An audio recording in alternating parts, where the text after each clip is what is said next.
여러분 안녕하세요. 핫설입니다.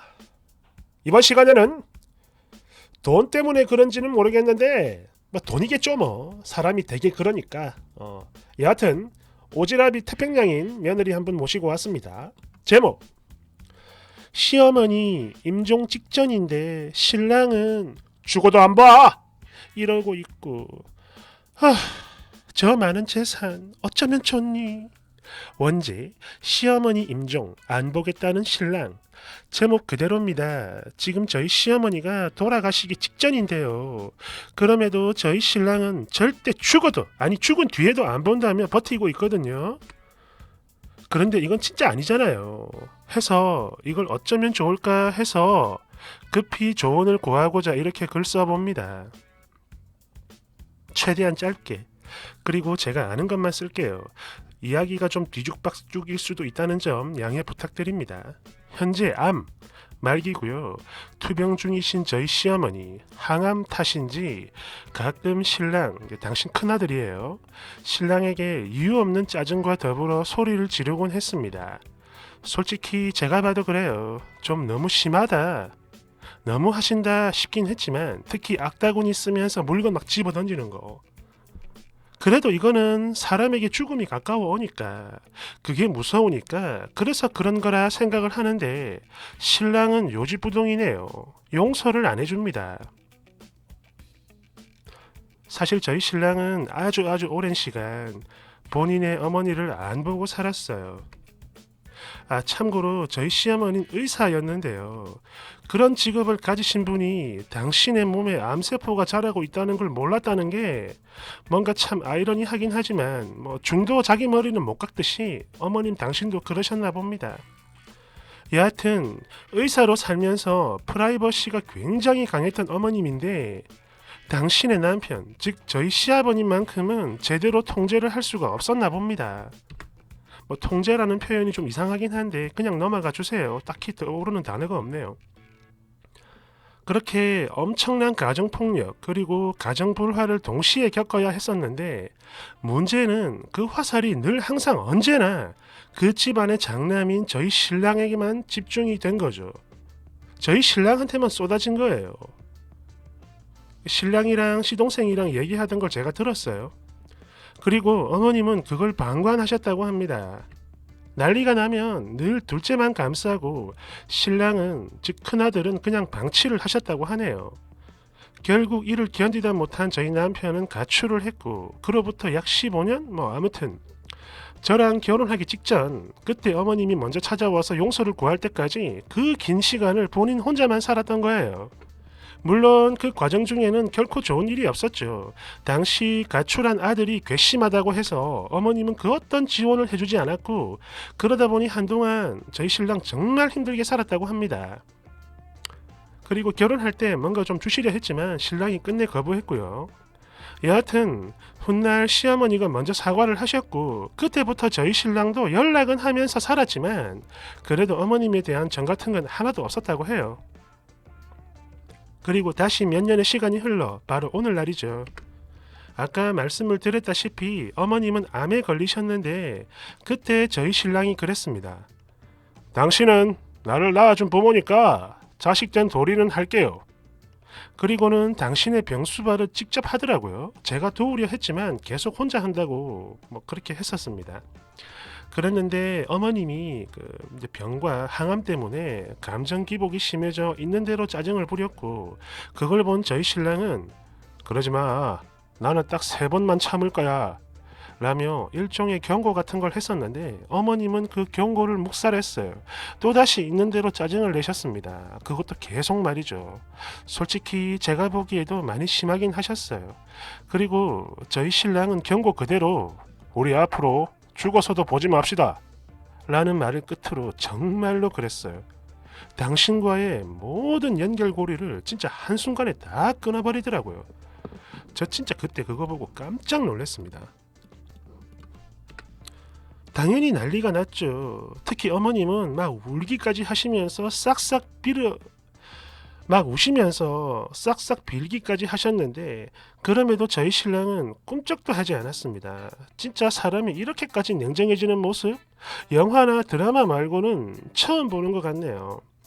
그리고 바로 지금 저희 시어머님의 상태가 너무너무 안 좋습니다. 호스피스로 옮긴 지는 벌써 여러 날 됐고요. 그런 만큼 지금 임종 증상이 의료에 대해서 아무것도 모르는 제 눈에도 보이는데 병원에서도 마찬가지예요. 길어도 일주일 이런 얘기를 해주더군요.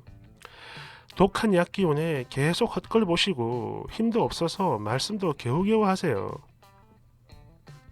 그리고 어제도 그랬습니다. 제가 퇴근을 하고 바로 병원으로 달려갔는데 자꾸 울기만 하시면서 당신 큰아들만 찾으시네요.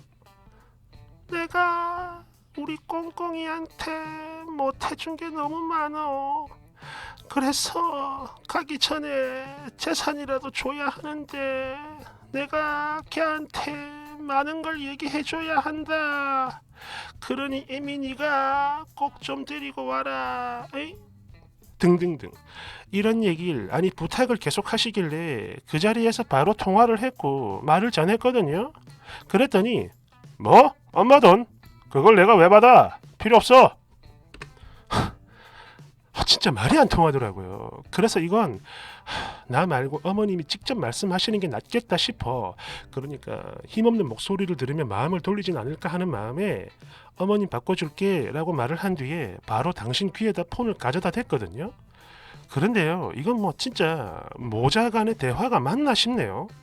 어머님은 계속 우시면서 아가 엄마가 잘못했다 이러시고 신랑은 그래 알았으니까 좋은 데나 가요. 이런 이상한 대화가 오가는데 듣고 있는 제가 아찔할 정도로 냉정한 겁니다. 거기다 울 기운이 없어 통곡도 못하시고 그저 눈물만 줄줄줄 흘리는 시어머니. 그걸 옆에서 가만히 지켜보고 있는데 그런 제가 막 눈물이 줄줄 흘러 나오더라고요. 특히 호흡기를 단 상태로 우시는 걸 보니까 막 가슴이 너무 아팠습니다. 미치겠더라고. 그래서 집에 오자마자 그랬어요. 알잖아. 어머님 이제 진짜 며칠 안 남았어. 당신 진짜 안 슬퍼? 어차피 가실 분인데 이제 그만 용서해드리면 안 되는가? 그게 그렇게 어렵냐고. 라고 소리를 쳤는데 그런 저에게 신랑이 딱 한마디 하네요. 슬퍼. 근데 옛날처럼 죽을 만큼 아프거나 슬프진 않네. 딱 이러는데 순간 말문이 턱하고 막히더라고요. 그리고 자기 혼자서 양주 한 병을 다 비워버리더니 서재에서 잠이 들었는데 자기 전에 많이 울더라고요. 그런데 남편 우는 게 딱 그랬습니다. 엄청나게 큰 분노와 슬픔이 함께 어우러져 있는 막 그런 감정이 느껴져가지고 진짜 저 찍소리도 못 내고 TV도 당연히 껐고요. 애들이랑 쥐죽은 듯 가만히 있었습니다. 사실 며칠 전엔 저희 시동생이 왔었어요. 기혼자입니다. 동서 있어요. 그리고 자기 형한테 그러더라고요. 형, 그러다 너 진짜 나중에 후회한다. 그러지 말고 나랑 지금 같이 가자. 등등 계속 설득을 했지만 아무 소용 없었어요. 그리고 바로 이때 제가 옛날 이야기를 살짝 들을 수 있었습니다.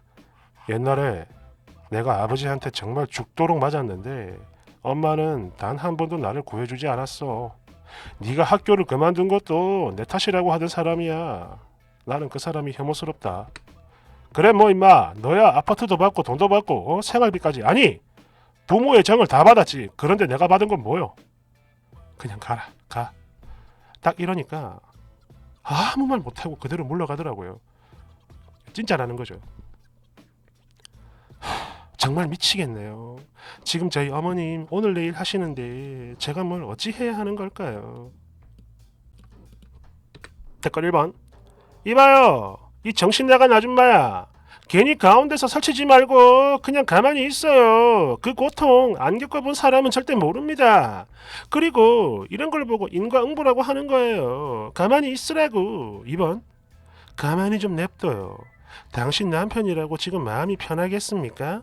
모르긴 해도 지옥에 있는 그런 기분일 텐데 이건 마누라가 돼가지고 남도 다 아는 남편 마음을 몰라주네. 혹시 재산 때문에 그러는 거예요? 그거 어차피 나중에 유류분 청구하면 되니까 제발 좀 짜져 있으라고 이 미친 여편네야. 3번 솔직히 말해봐요. 재산이 탐나서 그러는 거죠? 만약 시어머니한테 재산이 없었다면 지금처럼 남편을 들들들들들 볶았을까요? 남편은 지금 그 누구보다 슬프고 가슴 아프지만 그럼에도 불구하고 자기 자신도 어쩔 수 없는 그 미움, 즉 애증 때문에 이러지도 못하고 저러지도 못하고 있는 건데 도대체 뭔 덕을 보리고 가운데서 그렇게 설치냐고. 대댓글. 맞네. 쓴이는 지금 시어머니 재산 받으려고 착한 사람 코스프레 하면서 발 동동거리는 거네. 하긴 의사였다고 하니까 돈은 많겠네요. 끌끌끌. 4번. 혹시나 해서 말하는 건데요. 시어머니의 유산이 탐나서 그러는 거라면 더 이상 안 그래도 됩니다. 유류분 청구 소송이 괜히 있는 게 아니라고. 그리고 설령 그게 아니라 해도 마찬가지야. 아니 네가 뭔데 가운데서 용서하란 말아야. 그냥 닥치고 있어. 5번. 임종을 앞둔 부모한테 저렇게까지 한다는 건 과거 남편이 받았던 상처가 당신은 가늠조차 할 수 없이 엄청나게 크다는 겁니다. 그런데 아무것도 모르는 주제에 에이 그래도 부모인데 이지랄 하면서 사람 속 뒤집지 말라는 거예요. 말 그대로 자기 엄마잖아. 그런데도 저렇게 한다는 거 그 속을 감히 짐작이나 할 수 있겠습니까? 남편 건들지 마요. 당신 그러다가 나중에 진짜 벌 받습니다. 가만히 있으라고. 6번. 사실 쓴이의 시어머니가 저러는 이유 이거는요 아들에게 미안해서 그러는 게 아니라 그저 본인이 마음 편히 죽고 싶어서 그러는 거예요. 거기다 아들은 몇 번이나 기회를 줬지만 그 개같은 버릇은 못 버리고 다 박살낸 거 그 또한 당신의 시어머니죠. 네 맞아요. 벌 받는 겁니다. 자업자득. 7번. 쓴이 심호재산 탐나는데 남편 태도를 보니까 다 날아가게 생겼고 그래서 지금 애가 타는 거죠? 다 보여요. 추하다고. 8번. 착한 며느리 코스프레 하면서 속으론 재산이 탐나가지고 남편의 상처를 덜 쑤시고 앉았네. 이런 벼락을 쫓아가서 쳐맞으려나. 가만히 좀 있으라고. 미친 거 아니야? 왜 그래? 야, 물론 뭐 그런 사람들 있죠. 남 생각 안 하고 자기만 착한 사람들. 그게 아니면 또 뭐 진짜 말 그대로 재산이 탐나서 그런 걸 수도 있고, 뭐 둘 다일 수도 있고. 근데 저러면 안 되죠. 용서를 하고 안 하고는 남편이 알아서 할 일이야. 옆에서 저렇게 들쑤시는 건 오히려 더 나쁜 결과를 가져옵니다. 그리고 이 얘기를 보니까 또 제 얘기를 아니할 수가 없어요. 사실 이 얘기랑 비슷한 건 아닌데 딱 한 가지. 여기 본문에도 보면 이유 없이 장남을 미워하고 괴롭히고 그런 내용이 나오죠. 제가 그걸 보면서 자랐어요. 어릴 때. 그 얘기 좀 하려고. 이게 저희 할아버지가 당신의 큰아들 7남매 중에 장남 큰아들이 저희 아버지를 그렇게 죽도록 미워하더라고. 모시고 사는데 이게 자기 장남이 미우니까 그 장남한테 딸려있는 식구 즉 저희 어머니나 누나 저 다 미워하는 거야. 할아버지가 제 7살 되기 전에 돌아가셨거든요. 그런데 같은 집에 사는데도 할아버지만 보면 오줌을 싸. 진짜 그 정도로 무서워했어요. 그랬는데 그렇게 미워하더라고. 근데 하루는 저희 아버지가 이게 저는요 그 어린 마음에도 그게 콕 박혀오고 납득이 안 됐던 게 그거야. 이상하다. 할배는 아빠의 아빠인데 아빠가 아들을 왜 미워할까 그런 생각을 했던 거예요. 어린 마음에도. 진짜 그 정도로 이해가 안 됐던 거예요. 그랬는데 하루는 저희 아버지가 우시더라고. 울면서 당신이 당신의 부모에게 그걸 당했으면 당신의 자식한테는 그러지 말아야 하는데 왜 저러실까 이런 말씀을 하시더라고. 그러니까 이게 뭐냐면은 증조 할아버지, 저한테는 증조 할아버지고 아버지한테는 할아버지죠. 저희 증조 할아버지가 할아버지를 그렇게 괴롭혔대요. 자기 큰아들을. 이해됩니까? 대물림을 한 거예요. 아버지는 어릴 때 그걸 보고 자란 거야. 제가 그걸 보고 자라듯이 당신도 어릴 때 자기 할아버지가 아버지를 괴롭히는 걸 보고 자란 거예요. 대물림이 된 거야. 장남 괴롭히기 대물림이. 그런데 나도 장남이거든. 장손에다가. 그래서 우리 아버지는 어떻게 하셨냐. 절대로 안 그러셨죠. 말 그대로 친구 같은 그런 아버지였는데 정말 좋은 사람이었습니다. 막 아들 좋아한다고 아이스크림 맨날 20개 사주고 20개 그랬는데 그런 아버지한테 제가 이제 일생을 통틀어 딱 한 번 맞아본 적이 있습니다. 딱 한 대. 그것도 해꿀밤. 10살 때였는데 아시는 분은 아실 거예요. 저희 동네 그 농약 원샷 하셨던 그 사천왕 아재 그 아재의 아들 둘하고 저하고 당시 저희 아버지 차 그 에스페로였나 그랬을 거야. 자가용이 있었는데 그 차 위에 올라타가지고 방방 뛰어버린 거예요. 자가용 위에 올라가가지고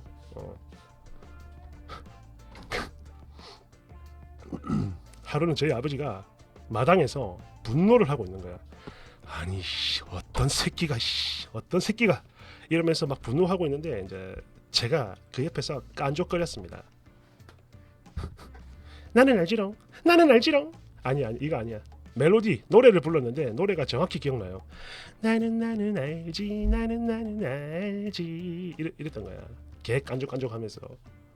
사실 이거는 그날 안 맞아 죽은 게 다행입니다. 아마 예수님도 십자가로 찍었을 거고 부처님도 그 목탁으로 뚝배기를 깼을 일이야. 그런데 저희 아버지는 꿀밤 한 대로 마무리한 거죠. 얼마나 밉겠어.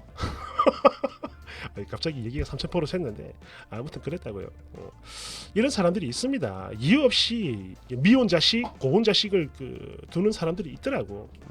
그게 장남일 수도 있고 차남일 수도 있고 뭐 장녀일 수도 있고 뭐 막내 딸일 수도 있는 거고 아무튼 그랬다고요. 아빠 보고 싶다. 고마워요.